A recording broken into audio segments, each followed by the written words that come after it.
இந்த ஆடியோவை கேட்டுக்கொண்டிருக்கக்கூடிய உங்கள் அனைவருக்கும் என்னுடைய வணக்கத்தை தெரிவித்துக் கொள்கின்றேன். என்னுடைய பெயர் கே. சுபாஷ்.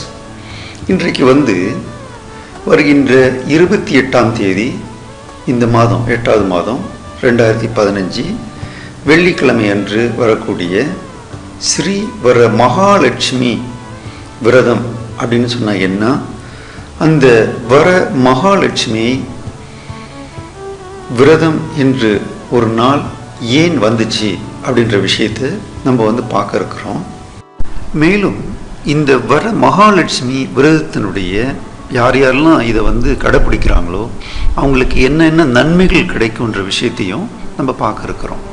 தேவர்களும் அசுரர்களும் சேர்ந்து வாசுகி என்னும் பாம்பை கயிறாகவும் மந்திர மலையையே மத்தாகவும் கொண்டு பார்க்கடலை கடைந்த பொழுது அதிலிருந்து மகாலட்சுமி தோன்றிய நாள்தான் ஸ்ரீ வரலட்சுமி விரதம் அனுஷ்டிக்கும் நாளான 28ஆம் தேதி 8வது மாதம் 2015.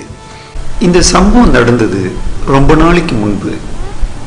அதே நாள் வருகின்ற 28ஆம் தேதி 8வது மாதம் 2015 வெள்ளிக்கிழமை வர இருக்கின்றது. அடுத்து இந்த ஸ்ரீ வரலட்சுமி விரதத்தினுடைய கதையை நம்ம பார்க்க இருக்கிறோம். ஒரு சமயம் கைலாசத்தில் உமாதேவியும் ஈஸ்வரனும் சொக்கட்டான் ஆடிக்கொண்டிருந்தார்கள். பார்வதி வெற்றி அடைவதைப் போல ஆட்டம் சென்று கொண்டிருந்தது.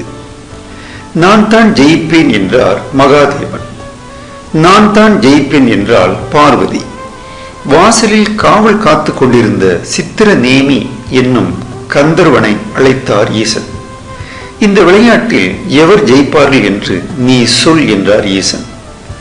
எனது கணக்குப்படி தாங்கள் தான் ஜெயிப்பீர்கள் என்றான் சித்திரநேமி. பார்வதிக்கு கோபம் வந்தது.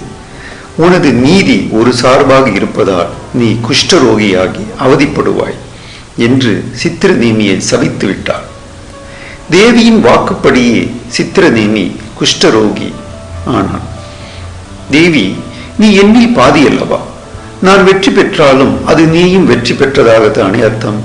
சீற்றத்தை தணித்துக் கொண்டு சாப விமோசனம் சொல்லு என்றார் சிவபெருமான்.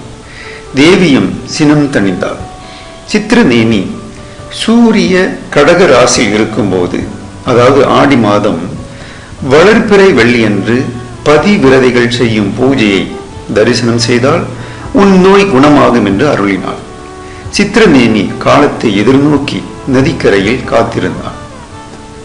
ஆவணி மாதம் வளர்பிறை வெள்ளிக்கிழமை அழகான சில பெண்கள் அங்கு வந்தனர்.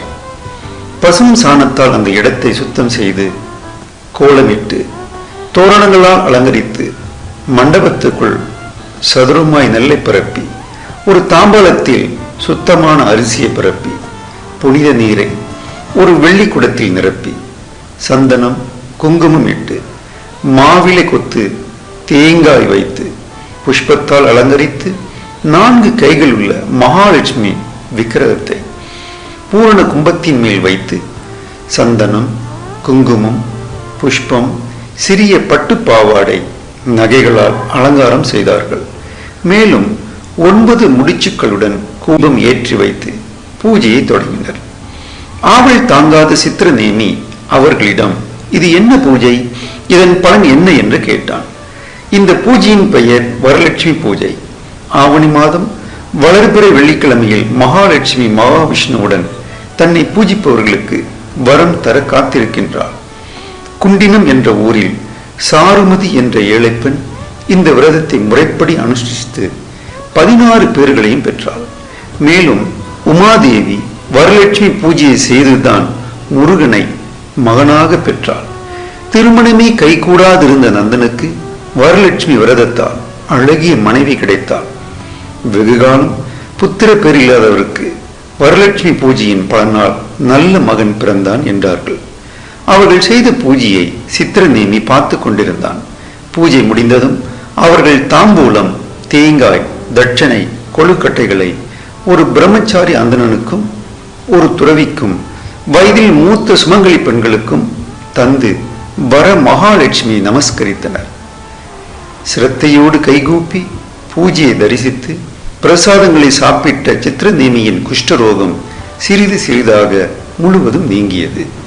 தேவியை நமஸ்கரித்த பின் கைலாயம் சென்று பார்வதி பரமேஸ்வரனை வணங்கி அவனும் அந்த பூஜையை செய்து என்றும் மகிழ்ச்சியோடு இருந்தான்.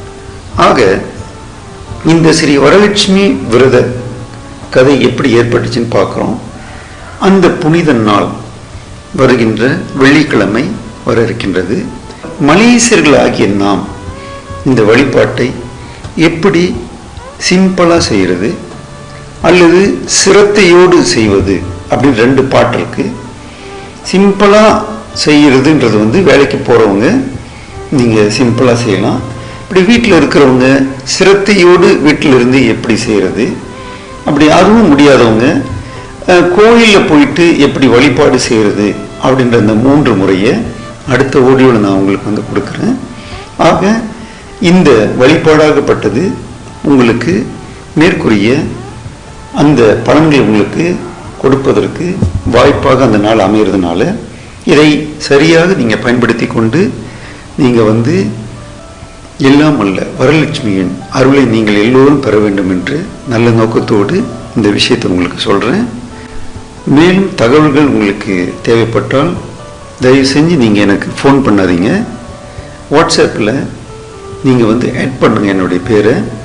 வாய்ஸ் மெசேஜில் நீங்கள் கேள்விகளை கேளுங்க. எனக்கு தெரிந்த விடைகளை உங்களுக்கு கொடுக்குறேன். என்னுடைய வாட்ஸ்அப் நம்பர் 016-222-9780. நன்றி, வணக்கம்.